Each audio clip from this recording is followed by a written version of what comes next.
We arrived in Monrovia by 10 o'clock that morning.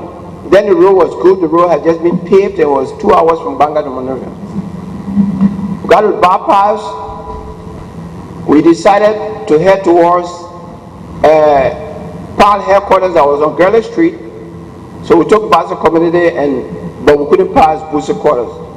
The taxi driver said you couldn't go because demonstrators were all over, and there were police and army and soldiers all in the streets.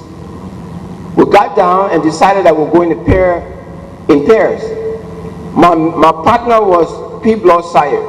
We arrived and joined the demonstration right at Busa quarters, and we saw an ugly scene.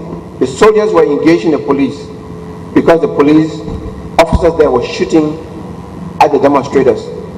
Until today, until I listened to Mr. Swan, I did not know that some of the demonstrators were also engaging the police, and that is why those of us who were demonstrating just for the cause were also getting this reprisal from the police. So that's a very important revelation that was made. Because until today, our conclusion has been, for no cause, the police shot at armless demonstrators. And so we saw the police and the soldiers shooting at each other, and then we dispersed, and then my partner and myself went our separate ways. The next group I joined, I saw myself on Kerry Street and joined the next a group of demonstrators. You had to be in a group because you were an easy target if you were not in a group. People were being shot, dead bodies were walking on dead bodies and just moving on. And so we demonstrated until the end of the day. At the end of the day, I went on Ashmore Street heading towards Moja office. I got there, that area was flooded with security people, so I went to Mary Burnell's house where Dr. Fambola was staying in an apartment. There I met in the evening Dr. Sawyer, I think Jim Fumoya, Dr. Fambola himself was there, Loyola Fleming, who used to be head of the Social Security Welfare Corporation. He was doing political science and was a student of both Dr. Fambola and Dr. Sawyer.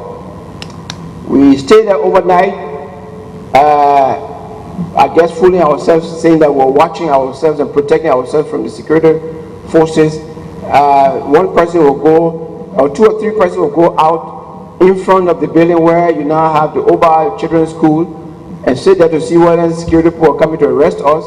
And after 1 or 2 hours, that group would change shift and another group will come. So we did that until in the morning and felt that we had protected ourselves. I think just by chance we survived because we could have been arrested that night. And Tolbert knew where we were because when he spoke finally to the Liberian people the next day, he said, I knew where they were. Some of them were up Ashmore Street and hiding. We knew exactly where they were. So it means that Tolbert knew where we were. After the demonstration, Tolbert spoke to the nation in a very passionate tone, virtually crying, and said, what have I done? Monrovia was terrible the next morning. There were debris all over the place. We ourselves, demonstrators, many of us from the university were surprised at the way the demonstration went, because we then saw soldiers shooting the doors of stores and opening and looting and then letting other people go in to loot. So the demonstration turned from being a political march to express, to seek redress from the government, as stated in the Constitution, and turned to a looting spree. It was terrible. So then Tolbert spoke the next day and then said that he only ordered the soldiers to shoot at the lower extremities. He repeated that in the, I think, Africa or Africa Now magazine later on. And I think it was a mistake to order people to shoot at the police officers to shoot at the lower extremities. The estimate that time from journalists, non-government journalists, was that there were over 200 persons killed. But I think government admitted to 40 persons being killed. These persons were buried in mass grave right behind the public works at the Palm Grove Cemetery. That was the first time in the history of our country at least that I know of, both oral and recorded history, that I've heard people being buried in mass graves. Terrible lesson for the country. I went into hiding in Firestone with Jim Logan again. Gulu Jensen, he's in the United States now, and one James Yasia. We're there for, by that time, Justin Willow Colley, Stewart, Comedy Wisse, Formula, a lot of people associated with the demonstration were already in jail. Some are post-target, some are central prison. We're in hiding, and one day there was a party being held somewhere.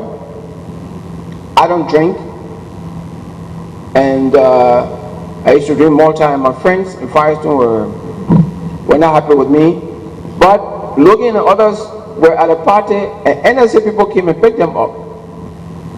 So he and James Yasia were picked up and brought to Monrovia. When I heard that, I went into further hiding and would not go to any public place. I would go nowhere. I was hiding in the PBD camp and remained there until Tolbert announced a general amnesty,